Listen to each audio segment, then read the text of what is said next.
교회가 이렇게 매년 어린이 주일을 기념하고 제정을 해서 5월 첫 주는 항상 어린이 주일로 삼고 있습니다. 그죠? 이렇게 비단 어린이 주일을 우리 교회에서 제정해서 섬기는 것은 비록 어린이만을 위해서 그런 건 아닙니다. 오히려 어린이가 아닌 성도들을 향해서 말씀이 선포되는 경우가 더 많습니다. 오늘도 역시 그렇습니다. 그러니까 오늘 우리 중에 어린이가 있든 없든 성도 여러분들께서는 난 어린이 아니니까 이렇게 생각하지 마시고 선포되는 이 설교의 말씀들을 잘 귀담아 들으시면 오늘 성경의 본문 말씀처럼 우리가 정말 어린이와 같은 천국에 합당한 그런 마음을 가질 수 있으리라 생각합니다. 5월 보니까요, 달려가 한번 보시면 기념일이 정말 많습니다. 기념일이 5월 1일이 무슨 날입니까? 근로자의 날.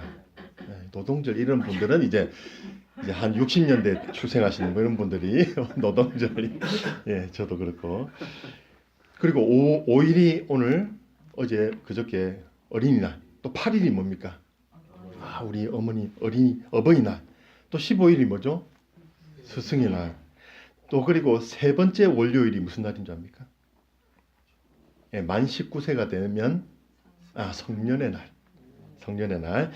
그리고 우리 또 허사모님도 언급하신 좋아하시는 21일 부부의 날. 심지어는 마지막 날 31일이 무슨 날인지 아십니까? 이거 맞추면 나중에 가서 고기 한 점 더 준다. 무한리필인데. 31일은 바다의 날입니다. 그런 날도 있어요. 정말 날이 많죠. 5월달은 이 가정과 자연에 대해서 참 품어주는 참 귀한 날인 것 같아요. 교회력으로 따지면 올해를 기준으로 하면 10일이 주승천일, 부활하시고 10일 모레 이제 올라가시는 거예요.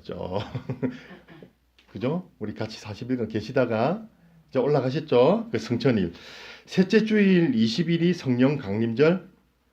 어떻게 해요? 올라가시고 나서 열흘 동안 뜨겁게 기도하니까 성령께서 받고 오셨잖아요. 그래서 10일, 20일. 그런 거 외워두시면 좋습니다. 그죠? 자, 넷째 주일 27일이 무슨 주일인지 아십니까? 이 목사님께 여쭤봐야지. 삼위일체 기념일입니다. 요즘 강의하시는, 설교하시는 그 삼위일체. 그걸 날로까지 정한 거 보면, 그죠? 굉장히 중요하다는 뜻이에요. 맞아요. 목사님, 중요하다 강조를 하셨잖아요. 그런 것처럼, 이 삼위일체 주일이 27일 마지막 주일이다. 이렇게 어린이 또 어버이 성년 부부 이런 날이 있어서 5월을 무슨 달? 가정의 달이라고 말하는가 봅니다. 특별히 이 어린이날은요 세계적으로 제정이 돼 있어요. 기념을 다 합니다. 우리만 하는 것이 아니고 아동복지를 위한 세계회의라는 기구가 있는데요.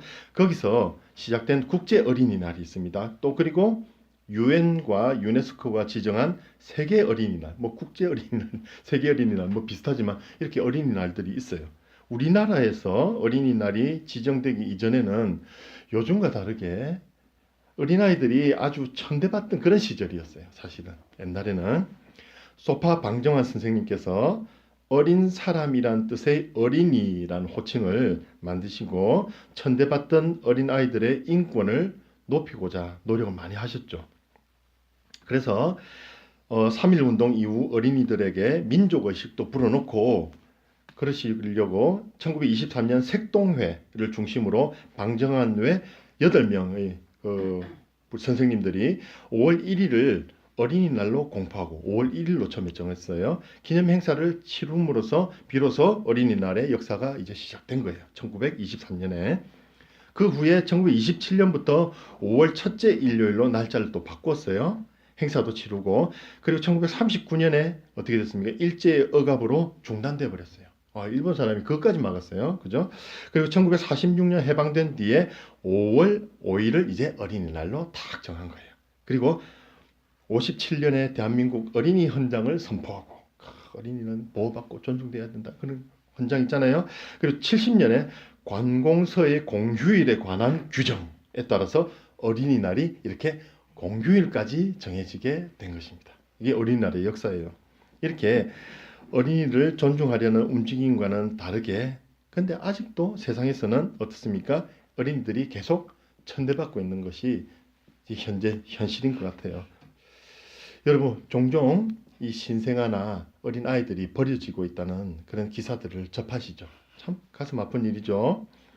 부모로서 채 준비가 되지 못한 그런 경우도 있고, 들어보면 또 미성년으로서 막 이렇게 애를 버리게 되는 경우 있고, 경제적인 압박 때문에 자신의 이런 피부치 같은, 참 그죠, 마음은 아프겠으나 경제적으로 압박을 받아서 이제 버리고 고아원이나 아니면 교회 앞에 두고 가시거나 이런 경우들이 종종 있습니다. 그리고 또 더더욱 가슴 아픈 것은 함께 이제 유명을 달리해 버리는 그런 경우도 있어요. 또 어떤 사람들은 이 어린이를 노동력으로 봅니다. 그래서 힘없고 순진한 이 어린이의 특징을 악용해서 아주 낮은 급여를 주고 정말 푼돈을 주고 하루 종일 노동력으로 착취하게 돼요. 대표적으로 어디 있습니까? 전 세계적으로 커피 농장. 그래서 어디 어린이를 노동력으로 착취하는 커피는 마시지 말자. 공정 그런 커피를 마시자 이런 운동도 있죠. 또 TV에서 보니까요. 막 광산에서 막 석재를 막 채굴하고 그 맨손으로 손이 다 까져가면서 그 돌을 옮기더라고요. 그 어린이들. 바짝 마른 애들이. 그죠? 그런 것들, 그런 힘든 일을 하면서 완전 좀 불구가 되거나 심지어는 죽기도 합니다. 어린이들이. 이렇게 동서고금을 막론하고 삶이 각박하고 인권이 무너지면 제일 먼저 천대받는 그런 부류가 바로 어린이입니다. 보호받지 못하고 있죠. 그래서 이런 어린이들을 특별히 법이나 인권운동으로 보호하지 않으면 이들의 정서적인 면, 신체적인 권리 이런 것들 그리고 생존의 권리가 지켜지지 못하는 것을 우리가 쉽게 볼 수 있습니다. 그리고 무엇보다도 우리 신앙의 관점에서 볼 때 이들 어린이들에게 어린 시절부터 이런 신앙의 귀한 유산, 예수 그리스도의 이 믿음을 물려주는 것을 우리가 게을리한다거나 아니면 또 하는 것을 막는다면 이 어린아이들이 세상에서 억압받고 이렇게 사는 불쌍한 처지보다 더 비참한 인생을 미래에 맞이하게 될 것이라는 것을 우리는 알아야 됩니다. 그래서 올해 이 기념일 중에서 보면 21일 부부의 날을 특별히 어린이날과 한번 결부시켜 볼 수가 있는데요. 이 부부의 날은 이렇게 요즘 유행처럼 막 이렇게 번져나서 그냥 붙여진 이름이 아닙니다. 2003년 국회 청원을 거쳐서 2007년부터 대통령령으로 달력에 표기되기 시작한 어엿한 법정 기념일이에요. 이 부부의 날이라는 게. 우리는 이같이 이 부부의 날이 제정된 취지를 알아야 됩니다. 첫 주창자는 누구냐면 권제도 목사님이라는 분인데요. 이 목사님이 1995년에 TV를 어린이날에 딱 보다가 한 어린이의 인터뷰를 보고 대단한 충격을 받았다고 합니다. 그 한 어린아이가 말하기를 우리 엄마 아빠가 함께 사는 게 소원이에요 라고 말했다고 합니다. 이를 본 권 목사님은 부부의 날 운동을 시작했다고 합니다. 그래서 부부의 불화로 인해서 가정의 해체, 그런 가정이 찢어지는 것을 막고자 이렇게 노력한 결과 가정의 달 5월 21일 둘이 합쳐 하나가 된다. 21일을 부부의 날로 법정 기념일까지 이렇게 만들어내게 된 것입니다. 그래서 우리가 한 가정의 회복을 위해서 노력하는 목사님의 그 결실이죠. 이렇게 어린이는 한 가정의 화목에 중요한 역할을 하는 구심점이 될 수가 있습니다. 어린이라는 것이요. 아이가 있는 집은 웃음이 넘치죠. 우리 꼬맹이들 오늘 애들 보면 막 보고 있어도 참 미소가 지어지잖아요. 부모는 오죽하겠습니까, 그죠? 물론 아이 양육으로 인해서 다소 힘든 점도 있겠지만 자녀를 통해서 이 부부가 한 마음이 될 기회를 얻는 경우가 힘든 경우보다 훨씬 많습니다. 더 즐겁고 기쁠 때가 더 많다는 거죠. 부부가 다투다가도 자녀를 보면 어떻습니까? 마음이 누그러집니다. 아유, 이래서는 안 되겠다. 그리고 부모는 자녀가 커갈수록 더욱 서로의 마음을 이해하려고 하고 맞춰 살려고 노력을 하죠. 우리가 애들 앞에서 싸우면 안 돼. 좋은 신앙의 유산을 물려줘야 돼.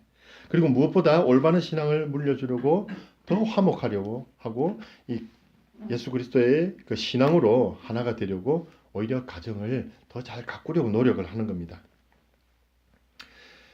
최근에 저는 돌아가신 이 외삼촌의 장례를 집례하게 되는 기회가 있었습니다. 7 형제 중에 장남인 그분은 결혼도 하지 않고 74년간의 평생을 혼자 사셨어요. 좀 부끄러운 이야기지만 이 외삼촌은 평생 무위도식하며 형제 자매들에게 이렇게 손을 벌리고 그렇게 사셨어요. 저도 중학생 때 접한 기억밖에 없어서 잘 모르지만 여러 친척들이나 어머니에게 들은 이야기로는 이 바닷가 저 바닷가 돌아다니며 평생 낚시하면서 사셨던 모양입니다. 그렇게 낚시가 좋아서 부산의 제일 남쪽 바닷가인 영도에 살고 계셨던지도 모릅니다. 그러던 외삼촌이 이 집에서 정반대편인 부산의 제일 북쪽 동네인 이 선동, 노포동 위의 선동이라는 동네의 한 정자에서 돌아가신 채 주민에게 발견됐어요. 가방에 당뇨 약이 들은 것을 보니까 당뇨를 앓고 계셨던 것으로 보이고 정자에 이렇게 누워서 쉬신 동안 영원히 이제 잠드시게 된 것 같습니다. 한마디로 좀 불행하게 객사를 하신 거죠.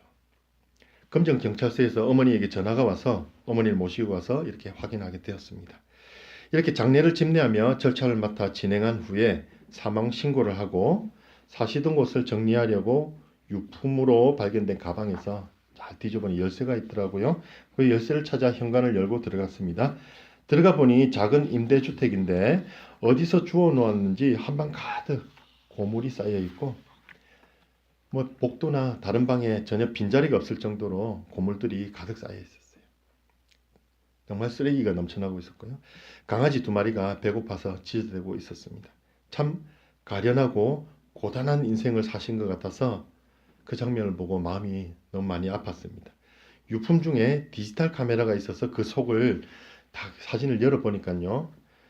비록 잡동사니가 쌓여서 비좁긴 하지만 지금과 다르게 그나마 청소가 되고 정리가 되어 있는 방의 모습이 과거에 담겨 있는 것을 보니까 이런 생각이 들었습니다. 그리고 옆집 아주머니도 하신 말씀이 최근에 들어 점점 말라가고 있는 모습을 보았다라고 하시는 걸 말을 들었습니다. 그래서 그 당뇨 합병증으로 몸이 아프니까 점점 최근에는 치우지 못하고 점점 쓰레기가 쌓여가고 이렇게 엉망이 되어갔던 것 같아요. 그러다 자신도 이제 스스로 주체 못하는 그런 이제 상태까지 이르게 되었을 것입니다. 다 그 답답함에 고물과 쓰레기로 가득 찬 집을 탈출하고 싶었겠죠. 그 가방에 보니까 소풍 반합이 있었는데 그 반합에 밥을 가득 담아서 자기가 가장 귀하게 여기는 물건들, 뭐 손목시계, 인감 도장도 있었고요. 디지털 카메라도 있었습니다. 그런 것들을 가득 넣고 무작정 집을 떠났을 거예요. 물론 약통도 넣어가지고. 그리고 기르던 강아지 2마리에게 이제 작별을 인사를 하고 미안하단 말을 하고 아마 떠났겠죠. 그리고 이제 싸늘한 죽음이 돼서 우리 수십 년 동안 잘 왕래가 없던 우리 가족 그리고 친척들에게 발견이 되었습니다. 외삼촌이 비록 집안에 해만 끼치고 남에게 말하기도 꺼려지는 그런 친척이었습니다. 그런데 제가 그분에게 그동안 해준 것이 사랑과 위로의 기도가 아니라 악담과 저주밖에 없었다는 사실이 깨달아지면서 제 자신이 심하게 부끄러워졌어요. 그리고 저는 이분이 왜 이런 비참한 인생을 살다 갔는지 깊이 생각해 보게 되었습니다. 제 마음속에 그래서 이런 생각이 들었습니다.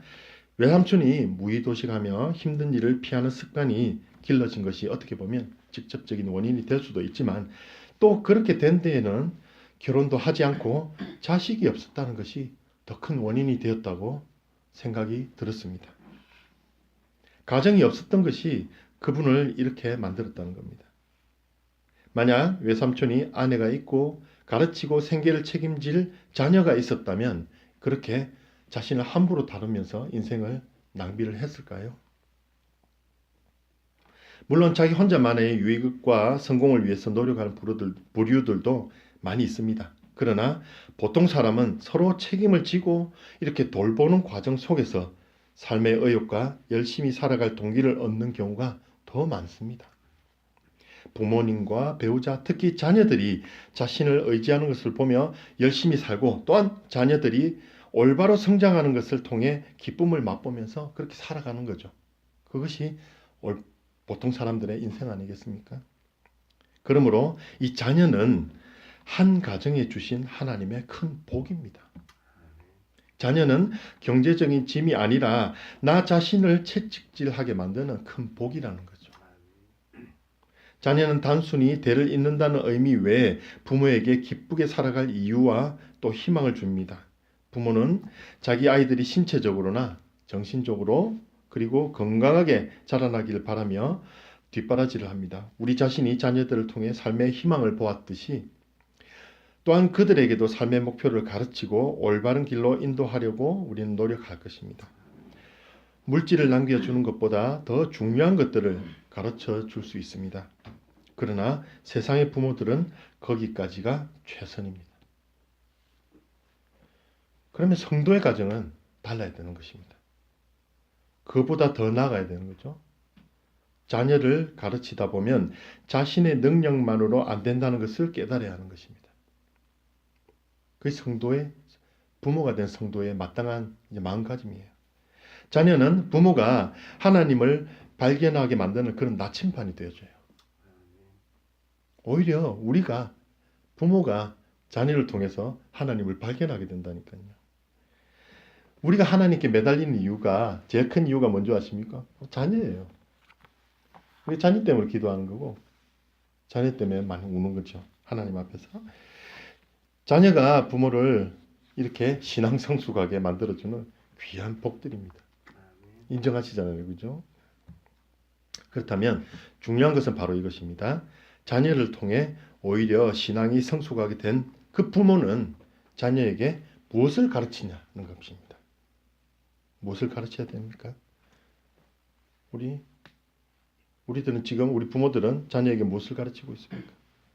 무엇을 가르쳤습니까? 그리고 앞으로 또 무엇을 가르치겠습니까? 여러분들도 마찬가지입니다. 이제 곧 가정을 만드실 거잖아요. 그죠? 우리 성인이 된 이 두 분들도 귀담아 잘 들으세요.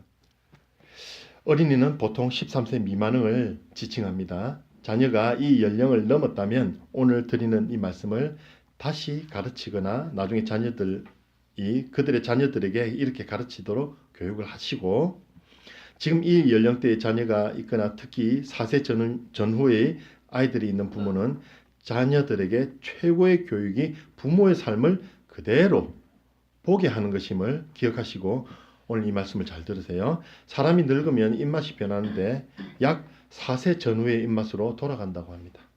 나이가 들면요. 4세에 배우는 것은 평생 기억하고 따라하게 된다는 사실을 명심하시고 말로만 가르치지 마시고 우리는 삶으로 보여주면서 가르쳐야 된다는 것입니다. 아이들이 모르는 것 같지만 부모가 말로만 가르치려 하는지 아닌지는 부모의 삶과 드러난 행동을 보고 아이들이 오히려 더 정확하게 판단을 할 수가 있으니까요. 우리가 행동으로 보여주며 자녀들에게 물려주어야 할 것 중에서 다른 무엇보다도 우선돼야 할 것은 신앙의 유산입니다. 믿음의 유산. 다른 이들을 전도하는 것도 중요하지만 그보다 나 자신의 아이들에게 신앙을 물려주고 믿음의 사람으로 키우는 것이 그 가정의 부모로서 제일 중요한 역할입니다. 그렇다고 하면 본대로 따라한 특징을 지닌 이 아이들이 배우고 받아들일 만한 나의 신앙의 모습은 무엇인가? 라는 것을 돌아봐야 되죠. 그것은 역설적으로 들리겠지만 나의 신앙이 어린아이와 같이 되어야 되는 거예요. 나를 보고 배울 그 어린아이와 같이 내가 되지 아니하면 나의 신앙을 물려줄 수가 없는 거예요. 약간 역설적으로 들리죠. 그래서 예수님께서는 어린아이를 사랑하시고 늘 손을 얹고 축복하셨어요. 그리고 이 사람들에게 모두 돌이켜 어린아이와 같아야 한다라고 교훈하셨어요.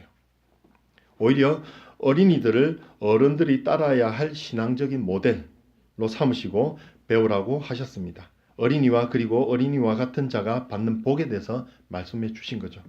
그래서 어린이와 같은 자가 받는 복, 이것이 무엇인지 몇 가지로 나누어서 지금 말씀드리려고 합니다. 첫째로 어린이와 같은 자가 받는 복은 하나님을 아는 복이에요. 하나님을 아는 복. 마태복음 11장 25절에 천지의 주제이신 아버지여 이것을 지혜롭고 슬기 있는 자들에게는 숨기시고 어린아이들에게는 나타내심을 감사하나이다. 그렇게 말씀하셨어요. 무엇을 지혜롭고 슬기로운 자들에게 감추시고 어린아이들에게는 나타내셨어요. 뒤에 27절에 보니까요. 내 아버지께서 모든 것을 내게 주셨으니 아버지 외에는 아들을 아는 자가 없고 아들과 또 아들의 소원대로 계시를 받는 자, 아들의 소원대로 계시를 받는 자 외에는 아버지를 아는 자가 없느니라 라고 말씀하세요. 아들의 소원대로 계시를 받는 자가 누굽니까? 어린아이들, 즉 어린아이들과 같은 사람입니다. 인간이 육신의 눈으로 영이신 하나님을 알 수가 없어요. 그죠? 그러므로 하나님께서 우리에게 자신을 드러내시기 위해 인간의 몸을 입으신 예수님, 이 예수님을 보내주시지 않았다면 우리는 영원히 하나님을 모르고 살아갈 것입니다. 그죠? 우리가 예수님을 믿을 수 있는 것은 하나님께서 스스로를 예수님으로 계시해 주셨기 때문에 내가 하나님이다. 육신이 있는 예수님을 통해서 육신을 입고 오신 그 하나님 예수님을 통해서 나의 하나님이고 나의 말, 나의 삶을 잘 보아라 라고 우리에게 직접적으로 열어서 보여주셨어요. 계시가 뭡니까? 짠짜라잔 이러면서 커튼을 올리는 걸 계시라고 그래요. 언베일, 베일을 벗기다. 보여주다는 거죠. 그죠? 그게 계시란 말입니다. 우리에게 보여주셨어요. 하나님께서 당신을 열어 보여주셨기 때문에 우리가 예수님을 믿을 수 있어요. 예수님이 믿어지고 또 천국과 지옥이 믿어지고 하나님을 사랑하게 되고 신앙생활이 가능하게 된 거예요. 그 계시 하나 때문에. 그래서 고린도전서 12장 3절에 그러므로 내가 너희에게 알리노니 하나님의 영으로 말하는 자는 누구든지 예수를 저주할 자라 하지 아니하고 또 성령으로 아니하고는 누구든지 예수를 주시라 할 수 없느니라. 성령으로 말미암지 않고는 예수님을 주여라고 부를 수 있는 사람이 없다는 거예요. 예수를 스스로 주님으로 부를 수 있다고요? 없다고요? 없습니다. 성령님이 아니시면 성령 하나님, 그 하나님이 아니시면 예수님을 주님으로 부를 수 없고 그 성령님을 우리에게 주셔야만 들어오셔야만 우리가 예수님을 하나님으로 알아보고 그분을 믿을 수 있다는 거죠. 주님 하나님 부를 수 있다는 거죠. 그 복이에요. 두 번째는 천국의 복입니다. 굉장히 중요한 복이죠. 어떻게 보면 요 한 부분만을 우리가 목표로 살아가는 분이 있을 수가 있어요. 근데 그건 다 전체가 아닙니다. 우리가 구원자로만 생각하는 것이 아니고 예수님을 주인으로 생각이 되기 때문에 그렇지만 이 천국의 복은 굉장히 중요해요. 우리가 천국에 들어갈 수 있다는 사실은 마가복음 10장 14에서 15절에 어린 아이들이 내게 오는 것을 용납하고 금하지 말라. 하나님의 나라가 이런 자의 것입니다. 내가 진실로 너에게 이르노니 누구든지 하나님의 나라를 어린아이와 같이 받들지 않는 자는 결코 결단코 그곳에 들어가지 못하리라. 하나님의 나라 천국을 어린아이처럼 받들지 않으면 천국에 못 들어간다고요. 하나님의 나라 천국 어린아이와 같은 마음을 가진 사람의 것이라고 말하는 거예요. 이 마음의 천국을 누리지 못하십니까, 여러분? 그러면 좀 순진한 어린아이를 보고 배우시기 바랍니다.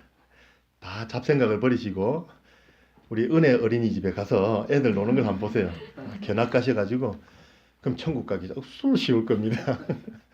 예, 막 싫으면 싫다하고 좋은 좋다하고 단순하잖아요. 애들이 너무 단순하잖아요. 예수님께서 마태복음 5장 산상수훈에서 심령이 가난한 자는 복이 있나니 천국이 그들의 것이미요 라고 말씀하셨잖아요. 아이들의 심령이 바로 그래요. 심령이 가난해요. 심령이 가난한 자입니다. 애들이.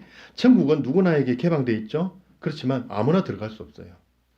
예수 그리스도를 믿는 믿음이 있어야 들어갑니다. 마음이 가난하다는 것은 믿음을 받을 만하다는 말이에요. 믿음이 들어갈 만한 자리가 있다는 거예요. 다른 것으로 차 있지 않다는 뜻이에요. 마음이 부유하면 저 냉장고에 설레임도 있고 이 용돈으로 뭘 사 먹어야 되고 어른들도 마찬가지죠. 돈 조금만 더 모으면 벤츠 하나 사는데 승진해야 되는데 그런 생각들 있잖아요. 그 생각이 무조건 나쁘다는 게 아니고 그런 것들이 마음이 많이 너무 차 있으면 예수 그리스도를 믿을 수 있는 순전한 그 백지와 같은 마음이 안 되는 거예요. 가난하지 못하다는 거예요. 그게 마음이 가난한 자의 뜻이에요. 번잡하다는 거예요. 돈으로 마음에 돈이 없다는 뜻이 아니고 마음에 너무 많은 생각들 그게 싹 비워져요. 가난해야지. 심령이 가난해지면 어린아이가 같아집니다. 단순하죠. 배고프면 울고 밥 주세요. 과자 사 먹으면 돈 주세요. 간단하잖아요. 그죠? 그래 어린이는 부모를 의지하고 부모만 바라보잖아요. 그 어린이는 뭐 다른 사람 따라갑니까? 다른 사람한테 밥 주세요 안 하잖아요. 그죠? 부모님만 봅니다. 부모가 눈앞에 사라지면 찾으려고 막 웁니다. 엄마 나 여기 있어요. 막 울잖아요. 엄마 들으라는 거예요. 그죠? 부모밖에 믿을 사람이 없거든요. 요즘 시우가 요즘은 잘 적응하는데 처음 오면 엄마에게 조금이라도 떨어지면 막 고래고래 울었잖아요. 그죠? 요즘에는 우리도 약간 믿을 만한가 봐요. 이제 엄마한테 떨어진 거 보니까 이게 시우의 믿음이에요. 엄마만 딱 믿는 거죠. 그리고 엄마 품에 안기면 세상 평안한 얼굴로 돌아갑니다. 생글생글 웃죠. 시편 131편 2절에 실로 내가 내 영혼으로 고요하고 평온하게 하기를 젖된 아이가 그의 어머니 품에 있음 같게 하였나니 내 영혼이 젖된 아이와 같도다. 하나님에게 안긴 내 영혼이 젖된 아이와 같이 평안하다. 엄마에게 안긴 아이와 같이 평안한 게 나의 상태가 돼야 돼요. 하나님에게 안긴 나의 상태. 똑같은 거예요. 세상에서 가장 평안한 사람은 어머니 품 안에 있는 그 어린아이, 시워 같은 아이, 도윤이 같은 애들. 거기에 무슨 염려가 있겠습니까? 뭐 줄라면 다 주는데 근심 없죠. 그런데 우리가 이런 어린아이의 마음을 품지 못하면 어머니의 품보다 더 좋은 하나님의 품에 안겨 있어도 계속 염려하게 됩니다. 계속 금심하고 있죠, 우리는. 그러면 뭐예요? 천국을 누리지 못하는 거예요. 이미 오신 천국, 나중에 갈 그 천국, 더 천국, 바로 그 천국이 있어요. 있지만 지금 현재도 예수 그리스도께서 우리에게 계시니까 하나님이 계신 곳이 뭡니까? 하나님의 나라. 그것이 천국이에요. 그걸 누리지 못한다는 것은 너무 억울하잖아요. 뭐 때문에? 필요 없는 근심 때문에, 필요 없는 염려 때문에 누리고 있는, 그걸 누리지 못하는 거예요. 시우가 만약에 용돈 좀 더 받아야 돼 그런 걱정한다면 이제 막 다른 고민이 많이 생겨서 엄마 품에 안겨도 막 고민이 될 거예요. 찌푸리고 있을 거예요. 마찬가지예요. 우리도 마찬가지입니다. 모든 걸 내려놓으세요. 하나님 품에 안겨서 모든 걸 내려놓으시면 바로 천국의 평안을 맛보는 거예요. 지금 당장부터. 세 번째는 큰 자가 되는 복입니다. 오늘 본문에 읽었죠. 마태복음 18장 4절에 그러므로 누구든지 이 어린 나이와 같이 자기를 낮추는 사람이 어디에서 큰 자라고요? 천국에서는 큰 자라. 어린아이 같이 겸손한 자가 천국에서 큰 사람이 될 것이라고 하는 말씀이죠. 그런데 제자들은 천국에서 누가 더 큰 자인지 예수님께 질문했어요. 천국에서 우리 중에 누가 제일 큽니까? 예수님 맨날 따라다니고 말씀 들어도 우리 그런 거예요. 그죠? 우리 성경 맨날 읽어도 제자만도 못하잖아요. 우리가 따라다니. 그러니까 우리도 마찬가지인 거예요. 네, 우리 중에 누가 더 큰가? 막 계속 그 생각하고 있는 거예요. 우리는.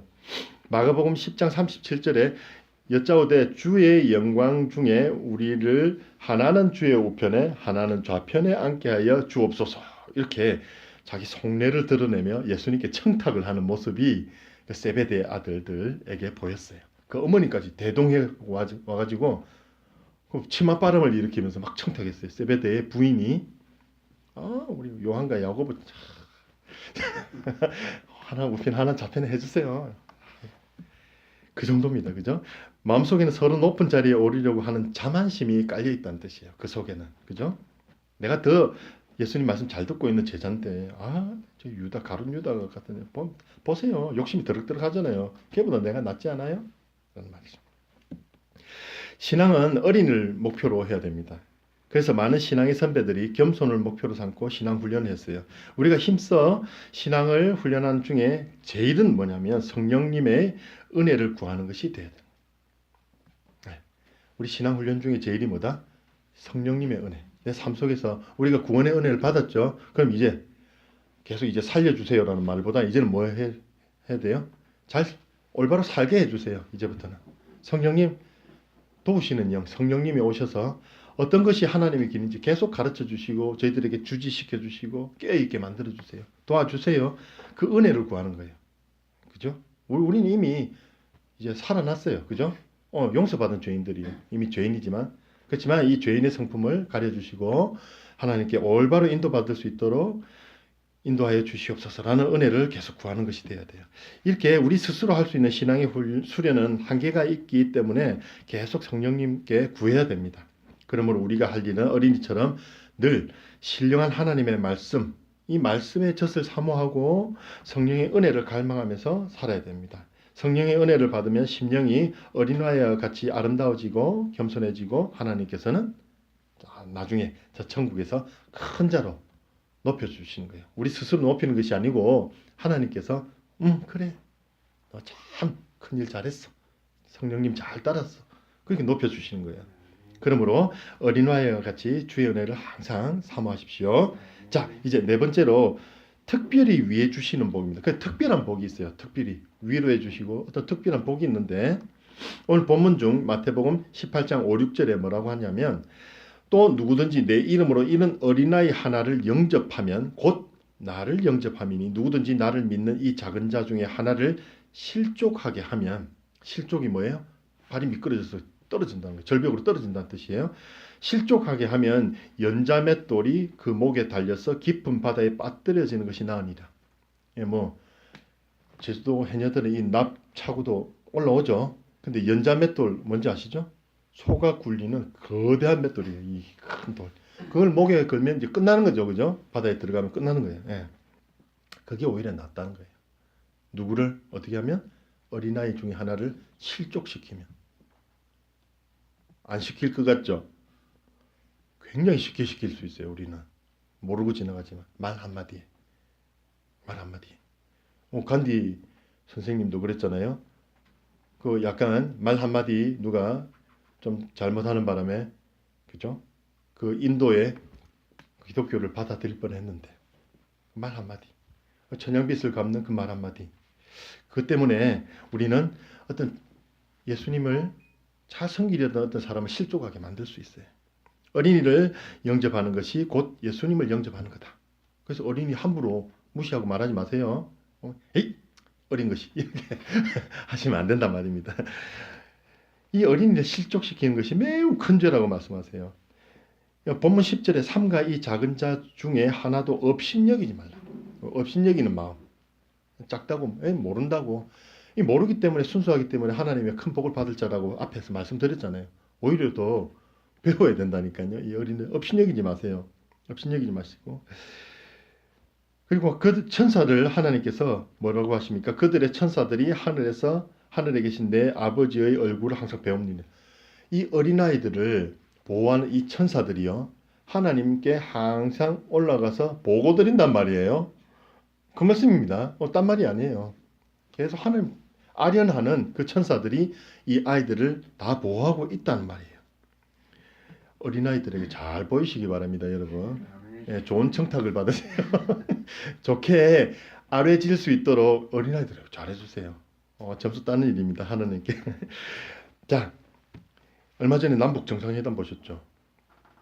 김정은 위원장이 타고 있는 차량을 호위하면서 뛰는 경호원들 보셨어요? 와, 절도 있죠? 12명의 경호원들. 차가 막 달리니까 막 간격도 안 벌어지고 막 정확하게 12명이 막 그죠? 옆으로 착착착착 뛰는 모습. 그리고 참 판문각에서 V자로 갈매기 형태로 딱 경계하면서 내려오는 모습. 멋있더라고요. 비록 이제 북이지만 참 그 경호원들이 뭡니까? 그 북한의 그 많은 군사들 중에 최고들이죠. 경호원들이 일당백입니다. 그 사람들은 완전히 얼마나 든든하겠습니까? 그런 사람이 하나만 여러분 옆에 붙어 있어도 엄청나게 든든하겠죠. 막 이러면 그냥 그런데 하나님께서는 그런 경호원들 100만 명보다 더 강한 영을 아이들 한 명 한 명에게 다 붙여주신다는 이야기. 그 영이 뭐예요? 천사들이 천사. 천사들이 어떻게 하고 있습니까? 그냥 이렇게 다닙니까? 아니요. 불말과 불병거를 타고 다녀요. 이 천사들은 확 스치면 다 죽어요. 불말과 불병거. 그 천군 천사들이 아이들을 호위하면서 일거수일투족을 하나님께 보고하고 있는 거예요. 다시 한번 말씀드릴게요. 아이들한테 잘 보이세요. 이런 경우는 아무나 받을 수 있는 것이 아니에요. 하나님의 뜻 외에는 그들을 건드릴 자가 없다는 뜻이에요. 하나님의 명령 외에는 얼마나 큰 위로입니까? 이렇게 자녀들을 주님께 맡기는 것이 큰 권세라니까요. 우리가 아무리 보호하려고 해도 안 돼요. 그 자녀들 하나님께서 보호하시도록 우리가 청탁을 해 올리면, 기도를 해 올리면 이런 어마어마한 천사, 천군 천사, 불말과 불병거를 동원해서 지켜주신단 말이에요. 그래서 기도의 힘을 믿으시고, 그리고 이 아이들이 이렇게 보호받는 자라는 것을 잘 믿으시기 바랍니다. 정리할게요.